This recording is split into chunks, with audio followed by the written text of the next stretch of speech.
Bismillahirrahmanirrahim. Assalamualaikum warahmatullahi wabarakatuh. Syukur alhamdulillah kita bisa berjumpa lagi di channel ini.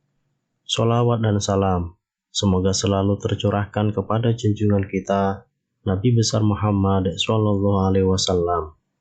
Allahumma sholli ala sayyidina Muhammad wa ala ali sayyidina Muhammad. Harapan dan doa saya untuk saudaraku semua yang menonton video ini.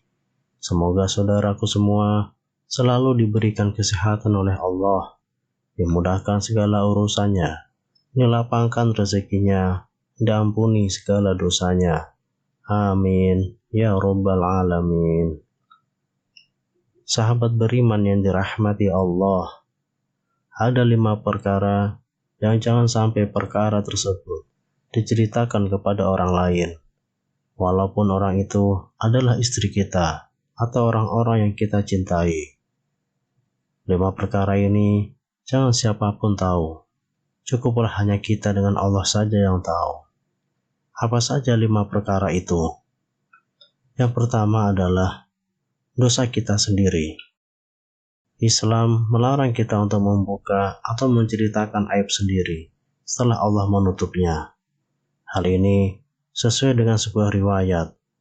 Rasulullah SAW bersabda, "Setiap umatku akan mendapatkan ampunan dari Allah Azza wa Jalla, kecuali al-mujahirin," yaitu semisal ada seorang laki-laki yang mengerjakan sebuah perbuatan buruk pada malam hari, kemudian ia menjumpai waktu subuh, dan Allah telah menutupi aibnya berupa perbuatan buruk. Lalu laki-laki tersebut mengatakan, "Wahai fulan, aku telah mengerjakan sebuah perbuatan buruk atau jelek ini dan itu." Maka itulah orang yang malamnya Allah telah menutup aibnya, lalu ia membuka aibnya sendiri di waktu subuh. Hadis riwayat Bukhari dan Muslim. Syekh Muhammad bin Shalih Al-Utsaimin rahimahullah mengatakan, al-mujahirin adalah orang-orang yang menunjukkan bahwa ia telah berbuat maksiat kepada Allah Azza wa Jalla. Rasul bersabda, "Setiap umatku dimaafkan kecuali orang yang terang-terangan melakukan maksiat."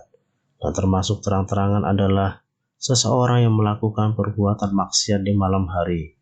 Kemudian di paginya ia berkata, "Wahai fulan, kemarin aku telah melakukan ini dan itu." Padahal Allah telah menutupnya, dan di pagi harinya ia membuka tutupan Allah atas dirinya. Hadis riwayat Bukhari Muslim. Maka dari itu, hendaklah kita langsung bertaubat ketika melakukan kesalahan dan menutup erat aib tersebut. Kemudian yang kedua, tidak boleh menceritakan aib orang lain. Aib adalah bagian dari masa lalu setiap orang, sehingga tidak boleh disebarkan, apalagi dengan maksud menjelekkan.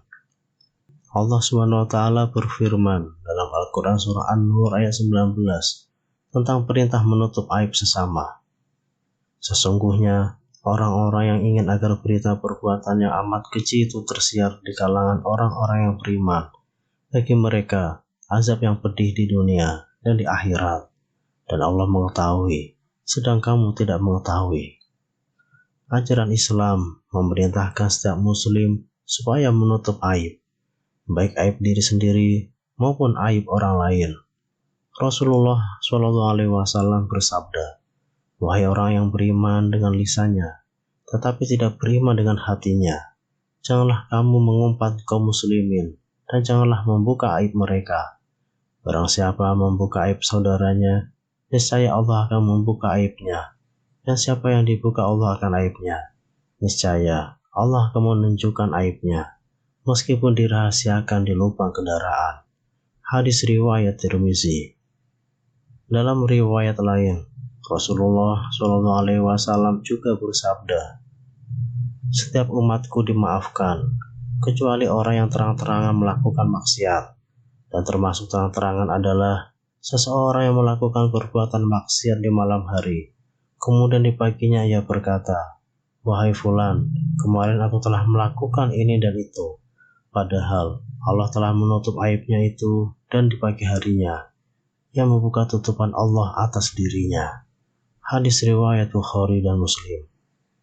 Kemudian yang ketiga yang tidak boleh diceritakan kepada orang adalah bicara tentang urusan ranjang suami istri. Ada beberapa umat muslim yang terkadang terlalu frontal, atau mereka yang baru menikah menceritakan hubungan intim dengan pasangan, baik suami maupun istri, kepada teman terdekat mereka, hanya untuk mencairkan suasana atau bercanda saja. Padahal, dalam ajaran agama Islam, hubungan intim antara suami dan istri ini tidak boleh diumbar ke siapapun. Merasa sudah sah, banyak pasangan suami istri yang memang sengaja berduaan dan menciptakan momen intim. Karena sudah sah, maka tidak ada lagi fitnah serta terhindar dari zina. Karena itu, tidak jarang mereka mengumbar urusan ranjang kepada orang lain. Padahal, menceritakan urusan ranjang kepada orang lain adalah sesuatu hal yang sangat dilarang. Urusan ranjang bersama pasangan sudah semestinya hanya dikonsumsi kedua belah pihak saja, sebagai pasangan suami istri. Jangan sampai dibicarakan atau bahkan diumbar kepada orang lain. Hal ini menjadi perhatian Rasulullah bahwa perilaku itu terlarang. Rasulullah SAW pernah bersabda dari sebuah hadis yang diriwayatkan oleh Muslim berikut ini. Paling buruknya kedudukan manusia di sisi Allah nanti di akhirat adalah orang laki-laki yang berhubungan badan dengan istrinya, lalu ia menceritakan rahasianya pada orang lain. Hadis riwayat Muslim. Yang keempat, yang tidak boleh diceritakan sama orang adalah menjaga amanah orang. Jika seseorang menceritakan suatu peristiwa, kemudian dia berpaling, maka cerita itu menjadi amanah. Hadis riwayat At-Tirmidzi dari Jabir bin Abdullah. Amanah merupakan salah satu sifat mulia yang dimiliki oleh Nabi Muhammad SAW. Ajaran untuk bersifat amanah ini sejalan dengan perintah Allah di Quran Surah An-Nisa ayat 58, yang artinya, sungguh Allah menyuruhmu menyampaikan amanah kepada orang yang berhak menerimanya. Dan apabila kamu menetapkan hukum di antara manusia, hendaknya kamu menetapkannya dengan adil. Sungguh Allah sebaik-baiknya memberi pengajaran kepadamu. Sungguh Allah Maha Mendengar, Maha Melihat. Nabi Muhammad juga pernah bersabda tentang amanah yang diriwayatkan oleh Ahmad. Tidak ada iman yang sempurna bagi orang yang tidak memiliki sifat amanah, dan tidak ada agama yang sempurna bagi orang yang tidak menepati janji. Lalu, apakah amanah itu? Amanah memiliki arti dipercaya atau terpercaya. Sementara itu, jika dilihat dari sisi akidah dan syariat agama, amanah adalah segala sesuatu yang harus dipertanggungjawabkan dan berkaitan dengan orang lain atau pihak lain. Amanah bisa berupa benda, pekerjaan, perkataan, ataupun kepercayaan. Maka, amanah bisa berbentuk apa aja yang nantinya akan dimintai pertanggungjawabannya. Sebagai contoh, dalam pergaulan sehari-hari, kita sering mendengar cerita dari rekan ataupun sahabat tentang diri mereka dan juga orang lain. Sadar atau tidak, sebenarnya cerita-cerita tersebut menjadi amanah buat kita. Karena dipandang sebagai amanah, itu menjadi rahasia yang harus dijaga. Setiap cerita yang sampai kepada kita, pada dasarnya semua adalah amanah. Tak hirau apakah itu benar atau salah, keduanya harus dirahasiakan. Dalam arti, tidak memberitahukan kepada orang yang tidak berhak untuk mengetahuinya. Apalagi jika cerita itu menyangkut hal yang negatif. Jika cerita itu benar, berarti itu merupakan suatu aib. Tentu, ia akan merasa malu manakala orang lain mengetahuinya. Maka dari itu, kita diperintahkan untuk tidak menyebarluaskan aib saudara kita. Rasulullah bersabda, barang siapa yang menutupi aib saudaranya, maka Allah akan menutup aibnya di dunia dan di akhirat kelak. Hadis riwayat Ibnu Majah. Adapun jika cerita itu tidak benar, berarti itu adalah kebohongan. Membicarakan tentangnya sama saja kita telah menyebarkan berita dusta. Dan ini adalah bentuk pengkhianatan yang paling besar. Karena kalaupun benar adanya, ia disebut berkhianat. Sebab ia menceritakan apa yang seharusnya tidak diceritakan. Apalagi kalau tidak benar adanya. Dalam hadis lain, Rasulullah SAW juga bersabda, khianat terbesar adalah ketika engkau membicarakan saudaramu perkara yang bagimu itu menganggap dirimu jujur, padahal baginya dirimu adalah pembohong. Hadis riwayat Bukhari. Kemudian yang kelima, khusus bagi orang yang dipercaya untuk memandikan jenazah.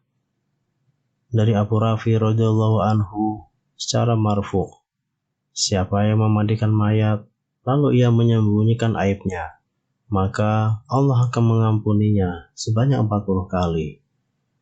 Hadis sahih diriwayatkan oleh Baihaqi. Dalam hadis ini, terdapat penjelasan tentang keutamaan orang yang memandikan mayat, lalu melihat aibnya, kemudian menutupinya. Orang yang melihat kekurangan pada mayat itu ada dua macam. Yang pertama, yang berkaitan dengan kondisinya. Yang kedua, yang berkaitan dengan tubuhnya. Jenis yang pertama, misalnya, jika ia melihat perubahan wajah yang menghitam dan menjadi jelek pada mayat, maka ini bisa jadi merupakan tanda su'ul khotimah. Kita mohon kepada Allah untuk keselamatan darinya.